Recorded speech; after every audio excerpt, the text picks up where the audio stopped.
The Continental from the world of John Wick. Episode 3, Night 3, Theater of Pain. Runs for about an hour and 35 to 37 minutes long, and each episode runs in total of an hour and a half. Close to being 270 to 280 minutes long. Now, this series, in a way, was supposed to be a 10 episode season 1, but it was broken into a 3-part miniseries, and each story from those 10 episodes was put together for this 3-part miniseries. Now, this is fun. This kind of season finale, I want to say, is really, really interesting. The entire start of it, we find out it's a slow burn, but then when things get going, things really do get going. The last hour and 25 minutes of this show is all action, gunfights, knife fights, the battles, the absolute necessity of what you think John Wick is. This is what it is. Mel Gibson as Cormac is fantastic as a bad guy. He's just unhinged, over the top, just doesn't give a shit, and does not follow Continental rules or anything, especially from the high table. He just goes around killing people because he doesn't get his way. Winston Scott, Colin Woodall as a young Winston Scott is fantastic. He really drives this show, really carries the show forward, and it's really, really fun to see. Charon is great. Sharon, or however you pronounce the name, is really also great. And then we see the backstory. We kind of get, why is Katie going after the Scott brothers?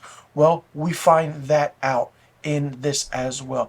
Basically, Katie is a detective who is looking to figure out what happened to her family.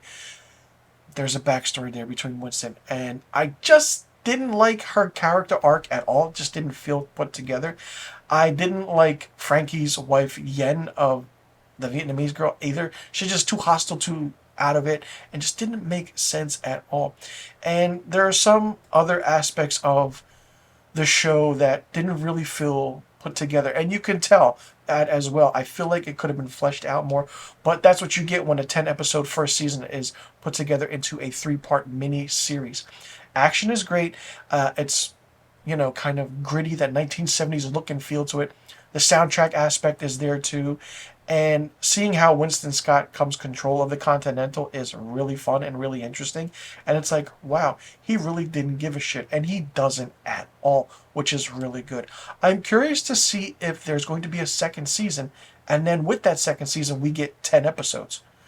If that happens, great. If it doesn't, I'll be really worried, because this has potential, or this had potential, to be a great first season, knowing now it's supposed to be 10 episodes. But it wasn't.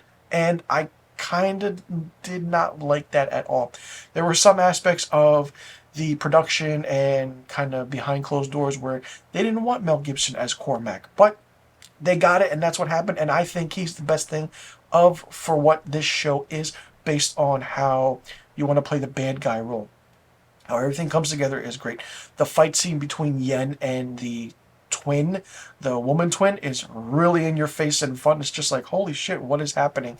And everything fits together in a nice little cohesive manner, but you can tell some parts were confusing, some parts didn't make sense, but it keeps your attention. And it's very rare when you have a 3-part miniseries that's each an hour and a half long, that runs between 79 to 97 minutes long. Like, could you imagine 10 episodes of this being each an hour and a half? Absolutely crazy, absolutely mind-blowing. Other than that, this was a fun kind of miniseries. I wanted to have more of it, but hopefully we get a second season. We get fleshed out about more of Winston Scott, his manner, and how he deals with the high table, because the high table, once again, is mentioned. We just don't see them.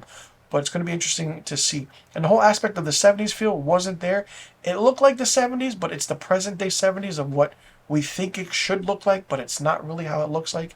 The action is great. I liked Winston Scott's story, and other factors of the characters, I could just push aside and we just focus on Winston, and Sharon would be great. For me, the Continental from the world of John Wick gets 3 out of 5 stars.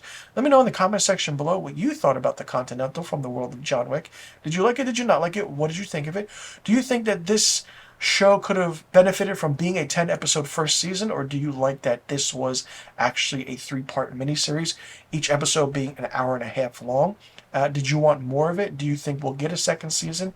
Who was your favorite character? Who was your least favorite character? Where do you see this world expanding to? And how do you think certain actors did in their roles? And do you like how every story came together in the end? If not, let me know what you could have changed, or did you like how everything was?